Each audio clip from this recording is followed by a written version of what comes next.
this is very much about you. Obviously, we've had a long day, talk about insurance. And we're going to talk about you from now on. So this is very much, we've got some ideas for how you can use data in what you're doing now. One of the reasons I was interested in talking here, you don't really need that, is that we work for several insurance companies across the world. I was in Zurich last week, for example, working for Zurich Insurance. We work for Swiss Re and lots of other financial services customers. So that's why I think the organizers here thought it might be a good idea for you to actually have a look at how you can use data on your LinkedIn profile to achieve your objectives. So this is very much about you.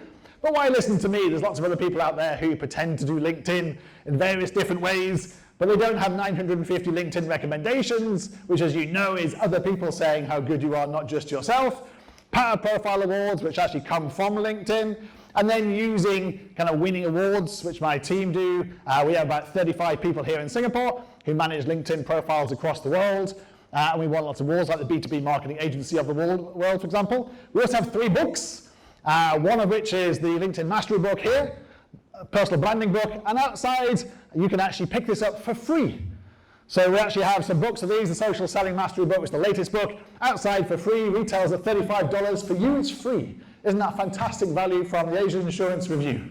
Absolutely amazing. So we have 5 companies. We have Black Marketing, which is our 6-year now going social media agency, which works for entrepreneurs, CEOs, and social selling companies across the world. We have Keynote Speaker, so that's why I'm wearing the t-shirt today. We actually have a speaker bureau which promotes women speakers, because there are too many people up today, like I'm demonstrating today. We have lots of male speakers on this panel and lots of male speakers. So we think there should be more female speakers. So I am leading the charge, and we have now over 120 women speakers lined up in our bureau, and we're launching these across the world. And this is everyone from America to Sydney, Hong Kong, Singapore. We have women speakers on our bureau that can help you in whatever way you want. So next time you need a keynote speaker, do give me a call. We'll give you a fantastic women speaker who is probably better than all the other male speakers you have or have been approached by. There you go, something to think about. We also have Social Selling 2019, which is our massive social selling conference. This year it's at Marina Bay Sands on July the 9th. We'll be going on sale next week. It sold out last year. We sold 400 tickets at Microsoft, completely selling out, and it's basically 20 speakers talking about how you can do social selling. And we do have a majority of women speakers on this conference just to prove that it can be done, because it can be done. We also have the Masterclass brand, which is a very mini version of, and why, you may ask yourself, why is LinkedIn so important? Well, if you Google yourself, as you should do before you meet somebody, this is what happens. So the wonderful organizer of this conference, you Google her LinkedIn profile comes up without even actually needing to put LinkedIn down there. And you see this wonderful first impression, and you get a good impression of someone on their LinkedIn profile. Same, isn't that so? You're smiling at the back there, you look the same in your picture. And the same with the company page. The company page, without actually putting LinkedIn in, the page comes up first, the LinkedIn page comes up second, and then you click through, you get a good impression of their company page, which you should all be following, because it's a fantastic company page. But why LinkedIn? I came to and kind of very much embrace LinkedIn about 10 years ago because I came to Singapore. I didn't know a single person, and I used the data. I used 250 connections I had in London and said, who do you know in Singapore? And they said, go and meet so-and-so, go and meet so-and-so. And I actually got my first, my second, my third job by networking on LinkedIn. Those jobs are very much marketing jobs across the whole of Asia Pacific. And I used the data on LinkedIn to find the right kind of decision maker, because it is all about data. LinkedIn's all about data.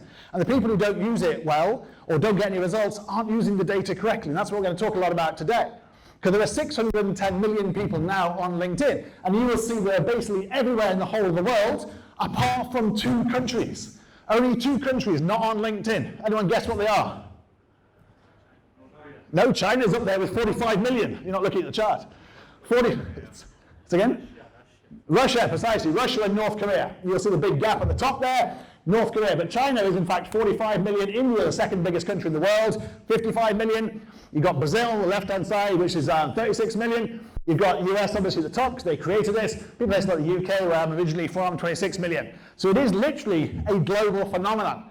It's available in China, unlike things like Twitter and Instagram and Facebook. So if you want to get really, really global, you have to really use the data on LinkedIn to reach anybody you want to, because it is across the whole of the world. Like I say, I was in Zurich last week doing masterclasses for Zurich Insurance in Switzerland because they couldn't find someone there who could actually do LinkedIn. But they've started to realize the benefits of actually using LinkedIn across the world for a brand, a global brand like Zurich Insurance.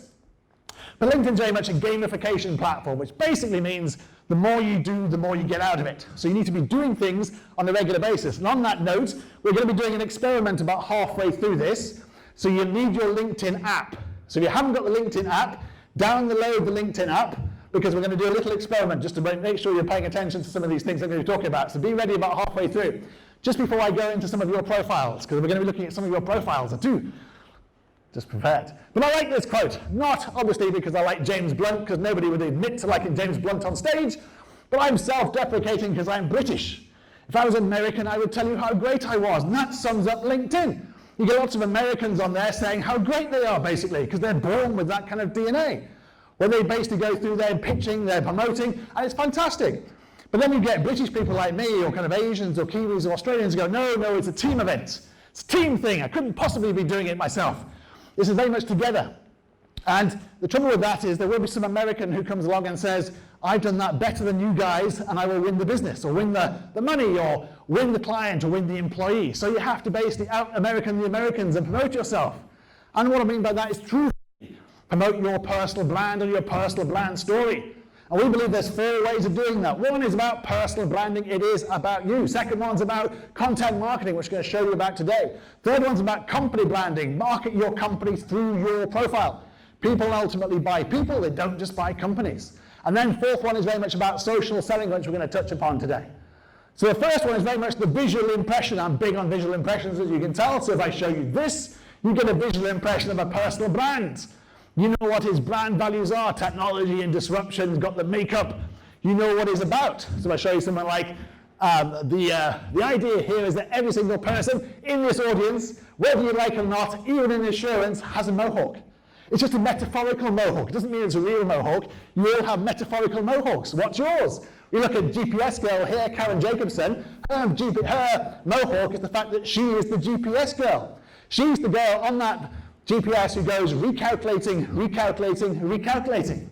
So that's her GPS girl, but she doesn't make any money from that. She leverages the fact she's a keynote speaker and a content performer, and she's a motivational speaker based on the fact she's the GPS girl. So you know her because of that. So everybody has something. If I show you something like Steve Dawson here, who's famous on Fox Sports, but actually he wants you to know he's a coach. So he puts up there that he's the coach. And he's a fantastic coach as well, public speaking coach, helps you with presentation styles, really, really good. I'll show you Andrew here. He's very much the leadership, the self-leadership guy. I'll show you Jacinta. She's the tech leadership person. So everyone's got something they can actually do something with. You look at Avi here. He's delivering delight. He's literally the chief delight officer. That's a great title. That's his USP. That's his mohawk. He's the chief delighting officer. Even Sophia the robot. She's on LinkedIn and she actually communicates with you. So her USP is she's a robot and she's on LinkedIn. And I met her, and that was little Sophia the robot, the two they have in Hong Kong. It's pretty amazing. What do you do is very important. Sorry, what not you do is very important. So as much as I might aspire one day to be George Clooney, I'm not. So I can't use his photograph.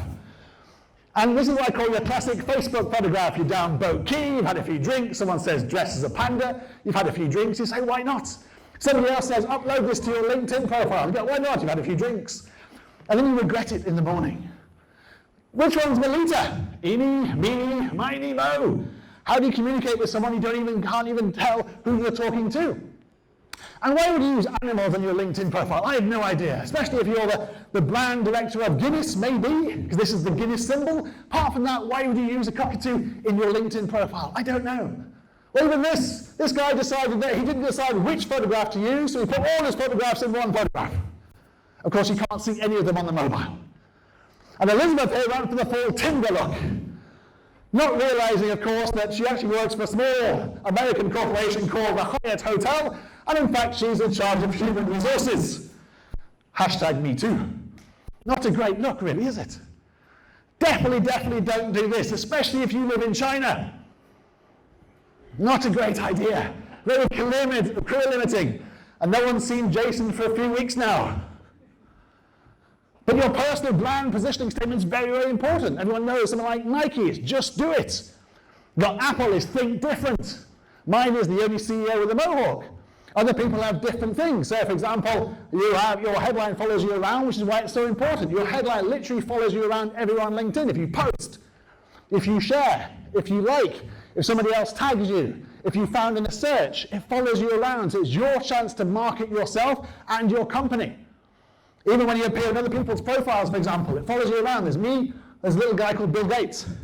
So it follows you around absolutely everywhere. And you can challenge people as well. Like Naki does this. The coolest guy in Nashville, Google it to see for yourself. And we did, and he is. He's the coolest guy in Nashville. So he's using it to market his business, which is SEO, by getting you to do things. And if you're hiring, say you're hiring.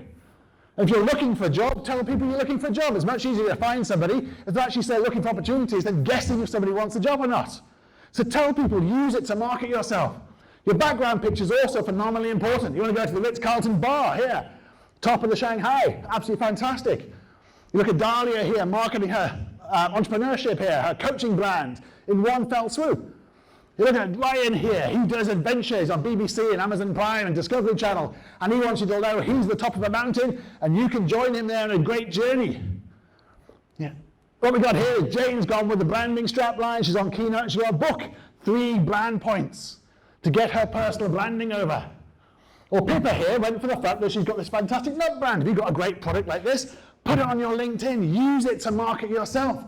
Use it to actually advertise your products. Mark here just wants to challenge you. He works for Oracle, so he basically put some umbrellas up there and said, when it rains, get an umbrella. And you can figure out what that means. So don't do things like this. Lonely and young girl. Because again, it's not Tinder. But if you know her, she's in Singapore on that swing all by herself and we've never managed to find her. Or this, Albert felt the need to put human being down just in case you got confused and were looking for something else on LinkedIn, maybe that robot again. Dave Kay went for executive demigod at Miracle Health. I'm sorry, Dave, that's not a photograph to sell Miracle Health. Shelley Sharma, wife of Stephen Sharma. Why would you do that? Especially as Stephen did not reciprocate. He has not got husband of Shelley Sharma there. And really he should. Because Dale has. Dale's got spouse of owner of a Picoso Mexican restaurant, so he has no brand by himself. He's just going out with someone who owns a dodgy restaurant in Hong Kong. Lecturer at retired and enjoying time with the family. Does he look like he's enjoying time with the family? No, I think he'd rather be back at work. And Sean here said he's the CEO accelerating digital for global corporates at HSBC. I think, wow, he's a $1 billion CEO, apart from the fact that actually his real job is the website. You can't claim to be the CEO of HSBC and then be in charge of the website, basically. They're 2 different jobs. It's a bit like Karen here saying she's the managing director, but actually she's the personal assistant to the managing directors. These are 2 different roles. And if you're going to claim to be the people of the year, make sure it's in the last 10 years at least. 2010 awards don't go very fast. That one of those dodgy restaurants won something 6 years ago and didn't win anything since. Miss Switzerland 2013, fantastic. What happened in the next 6 years? And why would you do this? Where's your head gone? Why would you put your head up there? Don't you check? Doesn't one of your friends tell you this looks absolutely ridiculous? And if you're going to be a keynote speaker, it's best to have a packed room, rather than an empty room and the one person in it is actually leaving. Not a great look. And why would you do this? Literally, it's a dot. That's a dot.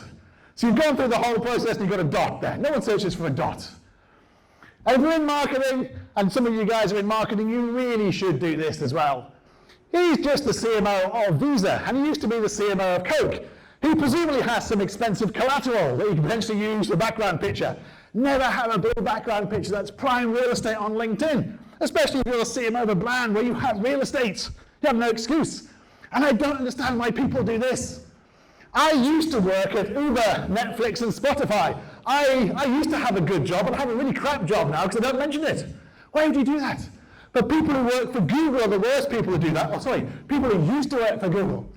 46,000 people have ex-Google on their LinkedIn profiles. They used to work at Google, but now they work for some other company they don't want to mention. And this guy even works for Google, but he wasn't happy with that. He still had to pack that. He used to work at McKinsey and used to work at Goldman Sachs. Why would you do that? And don't do this is fairly ridiculous. Former head of strategy at BBH, gone client side. He literally is making it sound like he really did not want to leave BBH and go client side at all. He spends most of his LinkedIn profile telling people how good it was at BBH rather than being at Zurich. Not a great look for Zurich.